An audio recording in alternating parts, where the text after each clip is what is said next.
Hello, my name is Rob Kinneen. I am the Outreach Director for NATIFS, North American Traditional Indigenous Food Systems. And today we are going to be working with items from the USDA FDPIR program, the Food Distribution Program for Indian Reservations. I'm Tlingit of Tlingit Heritage. I'm born and raised in Petersburg, Alaska. My family's from Petersburg and Sitka. With me today is our friend Meda.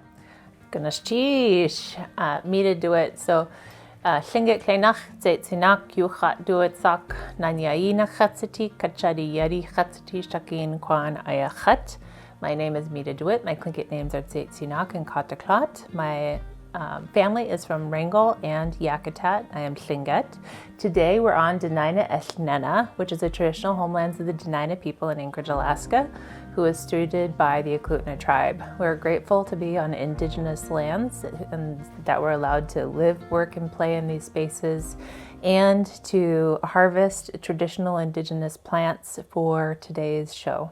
So today we're going to be making a salmon wild rice salad, and that will be with a nettle spinach sauce as well. So with this recipe, what's going to be represented in the FDPIR box, the Food Distribution Program for Indian Reservations, will be salmon, wild rice, 7 vegetable medley blend, chopped spinach, and vegetable oil. What's represented on a foraged element from Alaska will be dandelion greens, and we're going to also use the flowers for a garnish. Nettles, black seaweed,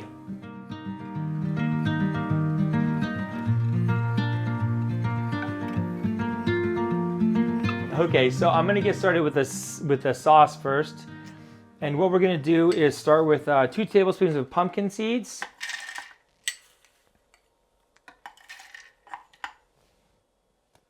Now, I am going to add a little bit of lemon juice to that, and these just also feel familiar for me at my house. I felt like there was always one floating around, so, let's call it a quarter teaspoon, I apologize. And what that is just something to kind of break up the richness of the seeds and kind of bring stuff, and just balance out those rich flavors. Now, we picked these yesterday, and you were saying, I always think stinging nettles are sharp and pointy, right? Yeah. Now there's a little sting to them when you pick them up, but they're also tender. So practicing, I always heard to blanch them, but we're going to just put them in and that should be... Yeah, so basically almost all the sting is gone by now because we've harvested them, we've rinsed them, I pulled them off the stems, and so those fine hairs that sting are mostly broken off, and the rest of them are going to be broken off in the food processor. Okay. I think that the blanching helps with maybe mid-season leaves because they'll be a little bit harder.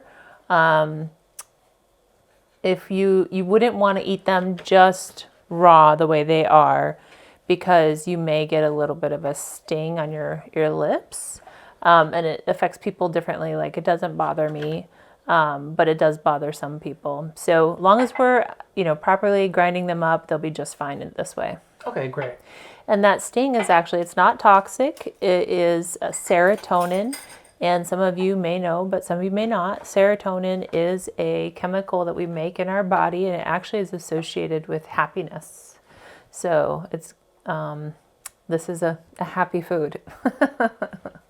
What I thought was really phenomenal that you talked about yesterday was that when you're picking nettles, if you're kind of abrasive with them, they set off like an alarm, like a... Pheromones. A pheromone, thank you. Yeah, a chemical. They put out chemicals that's received by other plants and other nettles, and it will increase the sting in the other nettles with the chemical receptors that recognize that pheromone. So basically, if you come in and harvest nettles and you're just thrashing, as you go in that field, the sting will become more intense and you'll be more reactive to it. So when you're harvesting nettles, this is one of those plants that really teaches respect. You go low and slow, you talk to it nicely, you give thanks, you put down your offerings, and then you go through and you just gently harvest them. We harvested just the tops of these because they will grow more and have a second or third harvest of fresh leaves this season. So we put the nettles in, I put the spinach on top of that, and I'm finishing with just a little bit of salt. when you're using salt seasoning, I would say first of all do it like I was told, like every step of the way. But also you want to make sure that you're not over seasoning, because you can always add more. It's very hard to take it out. Yes. So a little bit of salt and just a pinch of pepper. And again, that's personal preference. All right, and now we grind away.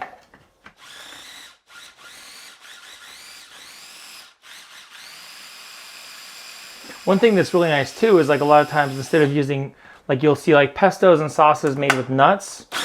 And as a chef, as people become more and more aware of allergies, like pumpkin seeds are really nice because they're not a nut, but they add that texture and flavor and kind of recognition of thickness to sauces and stuff.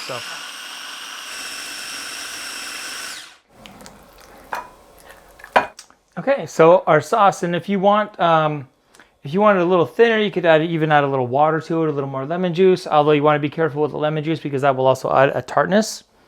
But a little water will make it a little more viscous and loosen it up a little bit. Or we can use it just like this. And I think that's what we're going to do. Okay, so now on for the salad.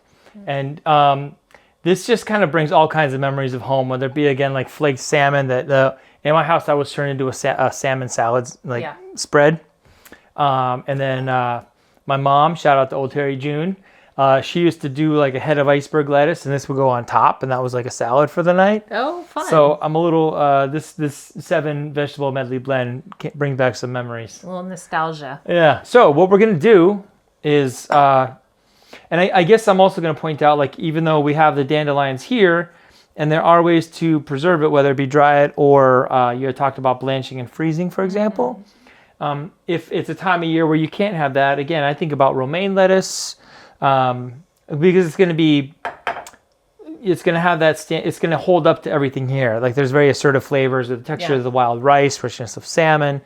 So I would think of romaine lettuce as something to be a good substitute from the dandelion greens. Yeah. Or in addition to. Right? In addition to, absolutely. You don't actually need a lot of dandelion greens, but this is a great way to use them. And the again, kind of assertiveness of those dandelions. They're beautiful, but they're a little bite, you know? Well, and it depends on what time of year you're harvesting them, and if you're harvesting the invasive versus the indigenous variants. So the indigenous variants of dandelion are actually much sweeter. Oh. And then the other ones that are, brought in or invasive are a little bit more bitter, but the fresh greens before the flowers come out are sweeter. Okay. Yeah. That's interesting to know. So again, like we've got the 7 vegetable medley blend, wild rice. Let's practice that. I think you said Manoomin. Manoomin? All right, yeah. Manoomin. That's a fun word.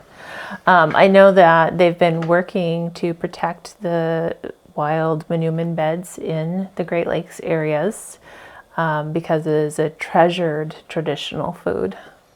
It's, and I have the good fortune of traveling to work in the Great Lakes region in Minneapolis. And so, I've known wild rice has existed. I didn't quite realize how magical it is. Yes. And I will say, like, this is great. But when you get the hand harvested, like wild rice, it's unbelievable. So we've got the salmon. So the wild salmon in the FDPIR box is flash frozen. And so they're portions. And what we did is we just basically defrosted it, opened it up. I bake salmon, and a good rule of thumb is 350 degrees. You don't have to pull out a measuring stick, but it's basically like 10 minutes per inch. Oh, so when you think about a king salmon that's got a big steak like that, or you think about, a red salmon that might be, here. So this was about 10 minutes in the oven at 350, and it was probably right around an inch. I mean, the thickness of the fillet.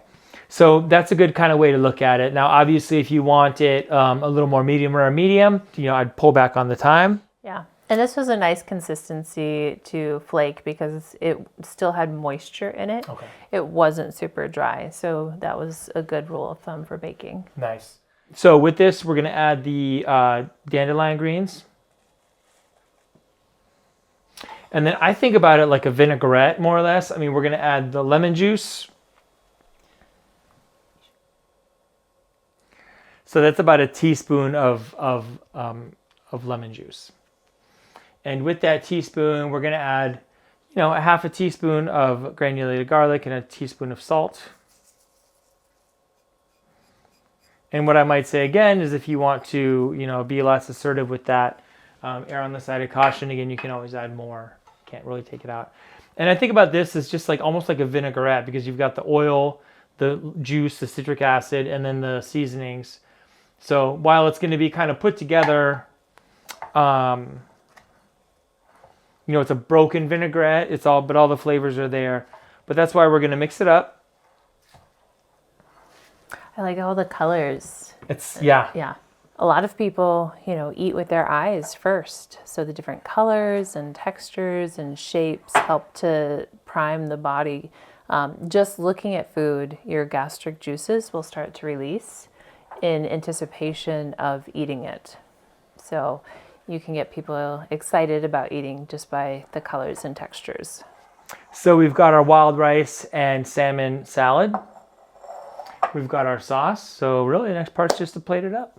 Maybe I would say just kind of like a little teaspoon, tablespoon on the bottom. Getting fancy, you kind of swish it around. What you're doing is getting a little color and texture right on the bottom. Put the salmon right over the top, or the salad. I think about this as in the summer, just everybody's running around, everybody's kind of busy, everybody eats at a different time. But this is something you're not worrying about it overcooking, you're not worrying about it being one way or another, because it's just what it is. And you can eat it at, 4 o'clock or 9 o'clock. And with those long Alaskan summers, that's kind of how things go sometimes. So with this, we're going to garnish, and we're just going to use a little bit of the pumpkin seeds. And that's just color and texture. And again, something really beautiful and a super special treat for me is black seaweed. So this is something that we in Southeast hold near and dear to our hearts. Yes. And if you don't have the opportunity to get black seaweed, there's always dried kombu, dulse, nori is another seaweed. It's just, fashioned for sushi. And then also what I kind of love is the kind of delicate essence of the dandelion as well. Yeah.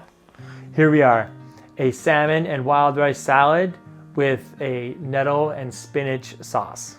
All right, you ready to dig in? Yes, I am.